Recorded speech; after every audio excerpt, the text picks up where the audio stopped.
Isaiah chapter 9 verse 6, "For a child is born unto us, a son is given to us. The government shall rest on his shoulder.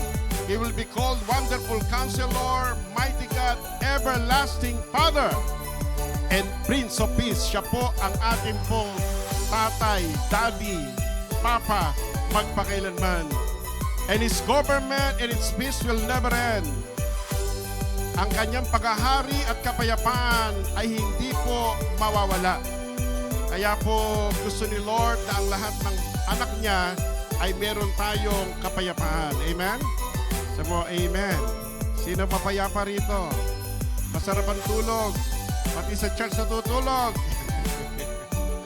Sa gitna ng mga bagyo o anumang bagay katulad ni Jesus sa bangka, kahit nagkakagulo na yung mga disipulo niya, malulunod, meron pa rin kapayapaan.